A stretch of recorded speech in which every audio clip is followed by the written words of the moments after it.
Namun, Kaloran suka foya-foya dan bermalas-malasan, menghamburkan harta kedua orang tuanya hingga mereka piada.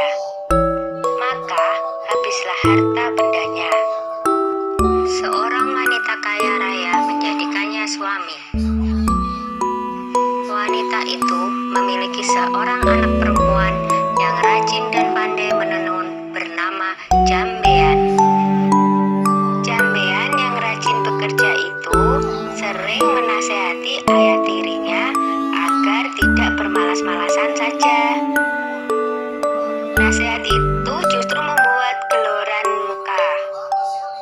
Beraninya dia menasehati orang tua. Patutkah itu?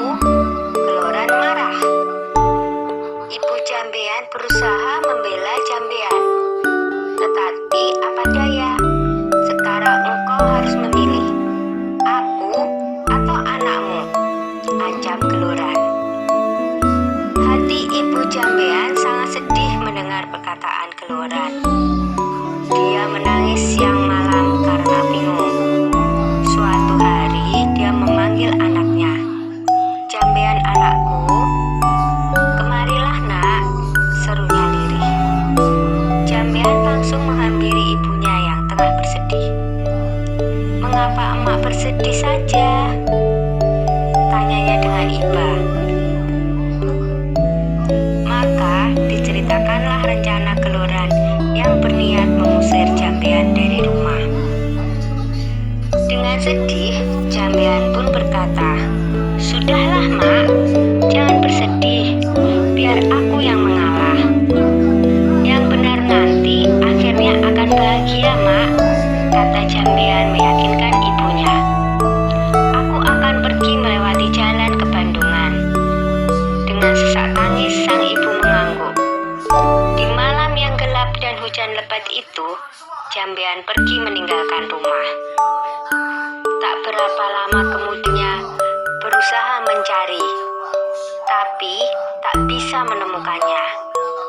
Ibu Jambean tak bisa menemukan anaknya karena secara ajaib Jambean telah berubah menjadi seekor siput, atau dalam bahasa Jawa, keong. Di desa Dadapan hiduplah dua bersaudara bernama Nyai Sambika dan Nyai Sembagil. Mereka hidup miskin dan bekerja mengumpulkan kayu bakar dan daun talas.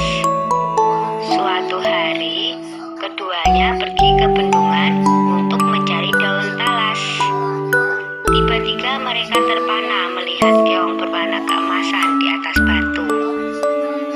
"Alangkah indahnya keong ini," seru Nyai Sambika. "Lihatlah, kulitnya indah berwarna keemasan. Aku ingin memeliharanya," katanya lagi. "Iya, sangat indah.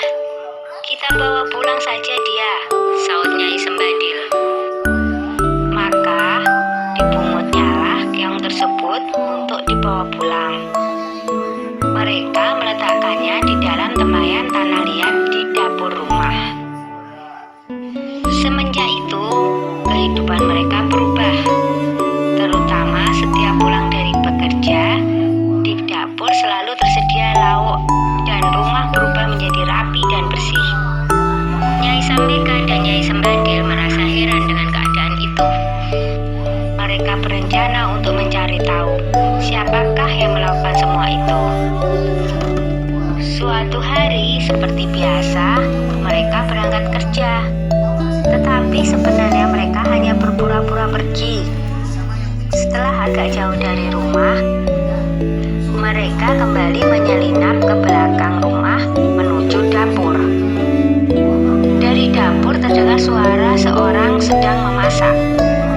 Keduanya sangat terkejut saat melihat seorang gadis cantik keluar dari tempayan tanah liat tempat keong emas peliharaan mereka. "Tentu dia adalah jelmaan dari keong emas itu," bisik Nyai Sembaga. "Ayo kita tangkap sebelum dia berubah lagi menjadi seekor keong emas," bisik Nyai Sembagil. Dengan mengendap-endap, mereka masuk ke dapur. Lalu ditangkaplah gadis yang sedang memasak itu. Jambean awalnya takut, tetapi akhirnya bisa tenang. "Siapakah kamu, nak?" desak Nyai Sambika penasaran. "Apakah kamu bidadari?" tanyanya lagi. "Bukan, saya manusia biasa. Saya diusir oleh ayah tiri saya, sehingga saya menjelma menjadi keong," saut Jambean tertunduk. Keduanya terharu mendengar cerita Jambean, apalagi melihat ketekunan gadis itu dalam bekerja dan kebaikan hatinya. Akhirnya, keong emas diangkat sebagai anak. Sejak itu, keong emas membantu keduanya itu dengan menenun. Tenunannya sangat indah dan bagus, sehingga terkenal sampai ke seluruh negeri. Karena hasil tenunannya itu juga, kedua nyai tersebut menjadi bertambah makmur. Tenunan Jambean yang indah itu terkenal sampai ke ibu kota kerajaan. Sang raja muda sangat tertarik dengan tenunan buatan Jambean, hingga raja memutuskan untuk melihat sendiri proses pembuatannya dan pergi meninggalkan kerajaan dengan menyamar sebagai saudagar kain. Akhirnya, beritahulah raja melihat keong emas itu. Indah tenunannya,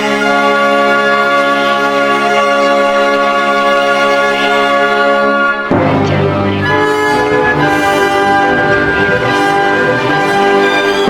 menjadi permaisuri. Betapa senang hati mereka karena ketekunan dan ketabahannya. Jambean dan kedua ibu angkatnya kini hidup bahagia di istana raja. Sudah dulu ya cerita.